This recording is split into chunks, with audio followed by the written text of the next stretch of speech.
This is a familiar saying. Most of us can recall shouting this in fits of preteen angst at various primary school adversaries.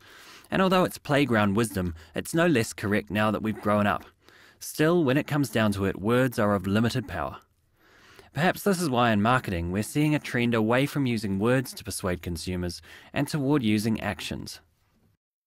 We've heard the hum of the marketing media change audibly in recent years, and today the buzz tends to be focused around those campaigns that reject the practice of delivering a message through traditional media vehicles like television and print. But why, after so much great TV and print, have we come to disparage our tradition?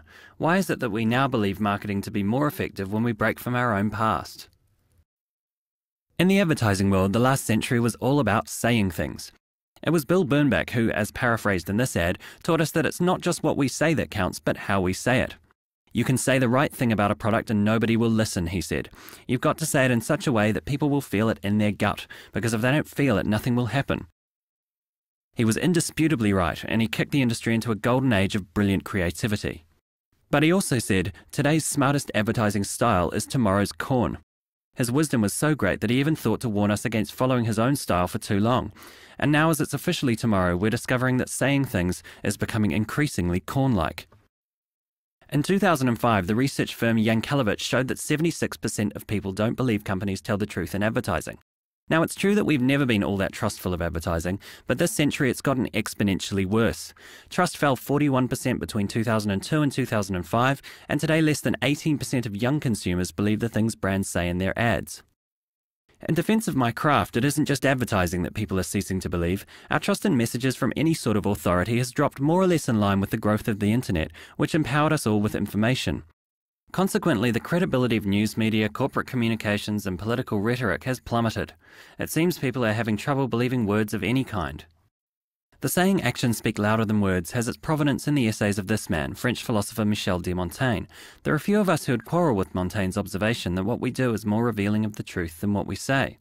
So in a world where our customers are no longer persuaded by our words, perhaps the new marketing reality is that it isn't what we say or how we say it, but what we do that counts most. It's interesting to correlate Montaigne with successful 21st century brands. Apple and Google are two examples of huge success, and when you think about these organisations, they place much more emphasis on doing things than they do on saying things. Their success has very little to do with positioning style advertising. They don't have to say much, because what they've done with their products carries so much more weight with consumers. What those brands understand is that Montaigne was right. Actions do speak louder than words, and if as a company you can do things in a creative and differentiating way, you'll always outperform companies that merely say things in a creative and differentiating way. This year at the Cannes Advertising Festival, the world's foremost advertising awards event, it was clear that ad agencies have also begun to agree with Montaigne. The campaigns generating the most excitement at the festival weren't those traditional saying things campaigns, the television and press work, rather the ideas that define the new convention, campaigns that are actions rather than words. Our own TBWA Wyburn won the Promo Grand Prix for their Bonded by Blood campaign for Adidas. To leverage their sponsorship of the All Blacks and promote sales of the new jersey, Adidas took blood from all 39 ABs and then combined that blood with the ink used to print 8,000 commemorative All Blacks posters, which were then given to those who bought the jersey. It's a great sales promotion, but more importantly, it's an extraordinary example of sponsorship leverage. Among a proliferation of All Black sponsors, all saying similar things to communicate their proud support on telly and in the newspaper, Adidas set themselves apart by doing something that showed a far more convincing passion for their team. Perhaps the biggest buzz at the festival was around Tap Project, a campaign developed for UNICEF to help provide third world children with clean drinking water. The idea was to brand tap water, to take a product that's ubiquitous and free in first world countries, commodify it for a day, and deliver the proceeds to the 20% of the world that's dying of thirst. On World Water Day, hundreds of New York restaurants emblazoned their tap water with the NY Tap brand, sold it for $1 and donated the proceeds to UNICEF. For decades, we've seen charities appeal to us with televised pictures of starving children. Some of us have even given to the cause. But actions beget actions, and this campaign persuaded people to part with their money more effectively than any traditional UNICEF appeal. Another big winner was for the World Press Photo Exhibition. Clemenger BBDO's idea was to write to 74 world leaders, including George Bush and Tony Blair, inviting them to the exhibition on the premise that these dramatic photos were the result of the policy decisions they made daily. The ensuing campaign saw posters publicly displaying the letters of decline that were received back from Dick Cheney, Tony Blair, Condoleezza Rice and others.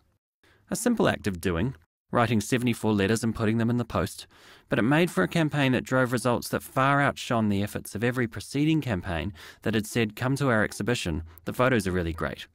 Attendance was 30% better than any previous year. In advertising, we spend a lot of time talking about ideas, not just having ideas or communicating ideas, but working to ensure the spread of our ideas. It's that word of mouth effect that we're so eager to bring about, for the very practical reason that while 100% of people pay attention to their friends when they're talking, a depressingly small number pay any attention to marketing. In developing the new Spates campaign, publicist Mojo believed that they'd have more luck generating word of mouth if they did something than if they said something. The Great Beer Delivery aims to create a new legend for Spates by taking a full-scale Spates alehouse to London on a boat. A grand gesture of the beer's commitment to its drinkers that goes to literally incredible lengths to keep Kiwi blokes in the style to which they've become accustomed, even when they're on the other side of the world. Mojo's head of planning, Martin Yeoman, told me the strategy behind using actions rather than words was simple. The aim, he said, was to create something worthy of talking about. Not only, it seems, do actions speak louder, they also spread faster than words. Jeff Bezos, the founder of Amazon, is quoted as saying, "It's always seemed to me that your brand is formed primarily not by what your company says about itself, but what your company does." And although this appears new wisdom in marketing, it's time-honoured elsewhere. In 1210, the French Catholic friar St. Francis of Assisi told his communion, "Preach the gospel at all times. Use words if necessary."